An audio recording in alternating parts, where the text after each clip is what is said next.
ആയാലും ബഹറിലൊക്കെ പോയപ്പോ വെള്ളം അടിച്ച് ബാറിൽ ഡാൻസ് കളിച്ചെന്നൊക്കെ കുറെ കമന്റ്സ് ഒക്കെ വന്നു.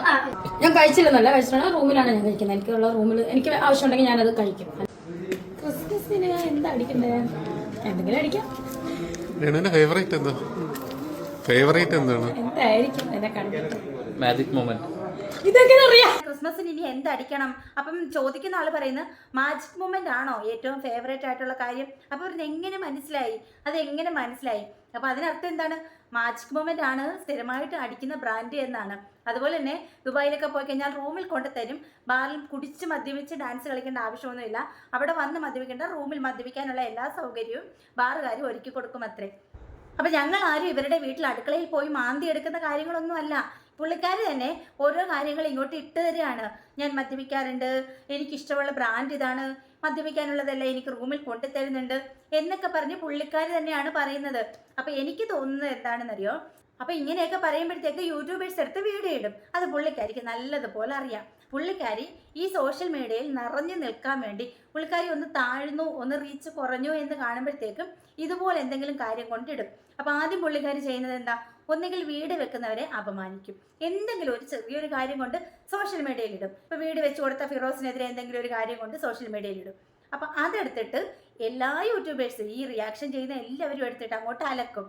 അപ്പോൾ ഒരു 4-5 ദിവസം പുള്ളിക്കാരി ഇങ്ങനെ ഓടിക്കൊണ്ടേയിരിക്കും സോഷ്യൽ മീഡിയ. എവിടെ നോക്കിയാലും രേണുസുതി, ഏത് വീഡിയോ നോക്കിയാലും രേണുസുതി. ഒരാഴ്ച കാര്യങ്ങൾ അങ്ങനെ സ്മൂത്ത് ആയിട്ട് ഓടും. പിന്നെയും പുള്ളിക്കാരിയുടെ റീച്ച് കുറയും. അപ്പം എന്ത് ചെയ്യും? ബിഷപ്പിനെ അങ്ങോട്ട് അപമാനിച്ചൊരു വീഡിയോ ഇടും. ബിഷപ്പിനെ എന്തെങ്കിലും ഒന്ന് പറഞ്ഞാൽ മതി, അപ്പോഴത്തേക്ക് വീണ്ടും പഴയ അവസ്ഥ. എല്ലാവരും എടുത്ത് വീഡിയോ ചെയ്യും, യൂട്യൂബേഴ്സ് എല്ലാവരും എടുത്ത് വീഡിയോ ചെയ്യും. അങ്ങനെ ഒരാഴ്ച പുള്ളിക്കാരി വീണ്ടും സ്മൂത്ത് ആയിട്ട് അങ്ങ് പോകും. അങ്ങനെ പുള്ളിക്കാരി ഇങ്ങനെ താഴ്ന്നു വരുമ്പോഴാണ് ഇതുപോലെ എന്തെങ്കിലും കാര്യം കൊണ്ടിടുന്നത്. ഇപ്പൊ തന്നെ കണ്ടില്ലേ, ആ ബിഷപ്പിന്റെ കാര്യം അങ്ങോട്ട് കഴിഞ്ഞ്, ആ ബിഷപ്പിന്റെ കാര്യം അങ്ങോട്ട് എടുത്ത് ഇട്ടതും എല്ലാവരും എടുത്തിട്ട് വീഡിയോ ഇട്ട് അതുപോലെ തന്നെ നിറഞ്ഞിങ്ങനെ നിന്നു, സോഷ്യൽ മീഡിയയിൽ ഇങ്ങനെ നിറഞ്ഞ് തുളുമ്പി നിന്നു. അപ്പൊ വീണ്ടും പുള്ളിക്കാരി അടുത്ത ഡോസ് അങ്ങോട്ട് ഇട്ട് കൊടുത്തു. അതായത് എനിക്കിഷ്ടപ്പെട്ട ബ്രാൻഡ് മാജിക് മൊമെന്റ് ആണ്, അതുപോലെ എനിക്ക് മദ്യപിക്കാനുള്ള, എനിക്ക് അടിക്കാനുള്ള സംഭവം റൂമിലേക്ക് കൊണ്ടുതരും. പുള്ളിക്കാരി ഉദ്ദേശിച്ച പോലെ തന്നെ യൂട്യൂബേഴ്സ് എടുത്ത് അത് വീഡിയോ ഇടാൻ തുടങ്ങി. അപ്പൊ ഇപ്പം ഇന്നലെയും മെനഞ്ഞാൻ നോക്കിയായിട്ട് ചറപറ വീഡിയോസ് ആണ് ഈ മാജിക് മൊമെന്റിനെ കുറിച്ചിട്ട്. ഞാൻ അടക്കമുള്ള യൂട്യൂബേഴ്സ് വീഡിയോ ഇടുന്നുണ്ട്. അപ്പൊ ഉദ്ദിഷ്ട കാര്യത്തിന് ഉപകാരസ്മരണ എന്ന് പറഞ്ഞ പോലെ പുള്ളിക്കാരി ഉദ്ദേശിച്ച കാര്യം അസലായിട്ട് അങ്ങ് നടന്നു. നമ്മളിന്ന് ചിന്തിച്ച് നോക്കിയാൽ മതി, ഓരോ കാര്യങ്ങളും അവർ തന്നെയാണ് ഇട്ട് കൊടുക്കുന്നത്. അവർ തന്നെ സോഷ്യൽ മീഡിയയിൽ വന്ന് എന്തെങ്കിലും ഒന്ന് പറയും, അത് പിടിച്ച് യൂട്യൂബേഴ്സും ഇറങ്ങും വീഡിയോ പിടിക്കാനായിട്ട്. അപ്പൊ അവർക്കറിയാം, അവർക്ക് റീച്ച് കിട്ടാൻ വേണ്ടി അവരെന്താണ് ചെയ്യേണ്ടതെന്ന് അവർക്ക് നല്ല വ്യക്തമായിട്ട് അറിയാം. അവരൊന്ന് താഴ്ന്നു എന്ന് കാണുമ്പം അവർ തന്നെ ചൂണ്ടയിട്ട് കൊടുക്കും. ആ ചൂണ്ടയിൽ കറക്റ്റായിട്ട് യൂട്യൂബേഴ്സ് ചെയ്ത് കൊത്തുകയും ചെയ്യും. അപ്പൊ അവരുദ്ദേശിച്ച കാര്യം കറക്റ്റായിട്ട് അവിടെ നടക്കുന്നുണ്ട്. എല്ലാവരും എങ്ങോട്ട് നോക്കിയാലും, അങ്ങോട്ട് നോക്കിയാലും, ഇങ്ങോട്ട് നോക്കിയാലും ഇവരെ കുറിച്ചുള്ള വീഡിയോസ് മാത്രമാണ് എല്ലാവരും ചെയ്യുന്നത്. ശരിക്കും പറഞ്ഞാൽ സംഭവിക്കുന്നത് ഇത് തന്നെയാണ്. പിന്നെ കുറച്ച് പേരെ അങ്ങോട്ട് സെറ്റാക്കി വെച്ചിട്ടുണ്ട്. ആര് വീഡിയോ ഇട്ടാലും അവിടെ ചെന്ന് തന്തയ്ക്കും തള്ളയ്ക്കും എല്ലാ തെറിവിളിയും അങ്ങോട്ട് നടത്തിയേക്കാൻ വേണ്ടിയിട്ട് കുറച്ച് പേരെ ഇങ്ങനെ സെറ്റാക്കി വെച്ചിട്ടുണ്ട്. കറക്റ്റായിട്ട് ഈ എച്ചിൽ തിന്നുന്ന മരവാഴകൾ കറക്റ്റായിട്ട് ആ ഒരു പരിപാടി അങ്ങ് ചെയ്തു വെക്കുന്നുണ്ട്. രേണാസുന എന്നൊരു പേര് കേട്ടാൽ അപ്പം അവർ ഓടി വന്ന് ഈ ഉച്ചിഷ്ടം തിന്നുന്ന കൊടിച്ചുപട്ടികൾ വന്ന് കറക്റ്റായിട്ട് കമന്റ് ഇട്ടിട്ട് പോവുകയും ചെയ്യും. അപ്പം ഇതിങ്ങനെ മാറി കയറി നടന്നുകൊണ്ടേയിരിക്കും.